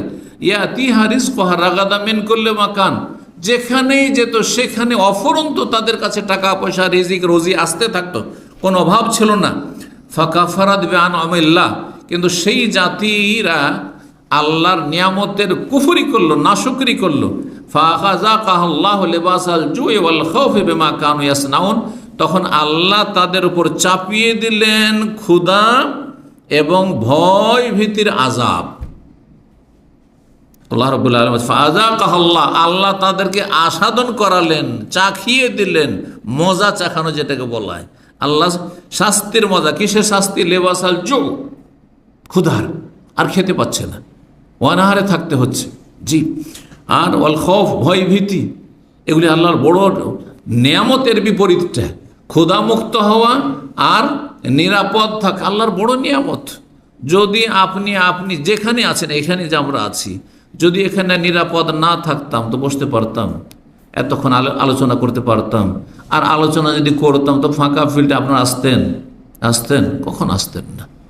জি, চিন্তা করুন, এইরকম যখন পরিস্থিতি হয়ে যায়, যেসব দেশে, সুডানে বর্তমান যে অবস্থা রয়েছে, হ্যাঁ, যেসব দেশে এইরকম অবস্থা রয়েছে যে জীবনের কোনো নিরাপত্তা নেই, ছেলে মেয়েদের কোনো নিরাপত্তা নেই, আর ধন সম্পদের কোনো নিরাপত্তা নেই, আপনি কি শান্তিতে ঘুমাতে পারবেন? আপনার ভাতের থালা সামনে আছে, আপনি কি খেতে পারবেন? হ্যাঁ, কখনো না। তো আল্লাহ রাব্বুল, এগুলি হচ্ছে আযাব। আল্লাহ রাব্বুল আলামিন যেন সমস্ত বালা মুসিবত থেকে হেফাজত রাখেন এবং আল্লাহর শুকরিয়া আদায়ের তৌফিক দান করেন। আল্লাহুম্মা আইন্না আলা যিকরিকা ওয়া শুকরিকা ওয়া হুসনি ইবাদাতিক। এই দোয়াটি বেশি বেশিও পড়বেন, এমনি সময়তেও পড়বেন। আর বিশেষ করে সুন্নতি যে আমল, সেটি হচ্ছে ফরজ সালাত শেষ করার পরে যেসব জিকির আজকার রয়েছে, তার মধ্যে এই জিকিরটি সবসময় পড়ার চেষ্টা করবেন। আল্লাহ যেন তৌফিক দান করেন। আল্লাহুম্মা আইন্না আলা যিকরিকা ওয়া শুকরিকা ওয়া হুসনি ইবাদাতিক। আল্লাহ আমাদেরকে সাহায্য করো তোমাকে স্মরণ করার জন্য বেশি বেশি, এবং তোমার শুকরিয়া আদায় করার জন্য, এবং তোমার সুন্দর করে ইবাদত সম্পাদনের জন্য। ফরজ নফল আদায় করার তৌফিক দান করো, হারাম নাজায়েজ থেকে বেঁচে থাকার তৌফিক দান করো। সুবহান রাব্বিকা রব্বিল ইজ্জাতি আম্মা ইয়াসিফুন ওয়া সালামুন আলাল মুরসালিন ওয়া আলহামদুলিল্লাহি রাব্বিল আলামিন।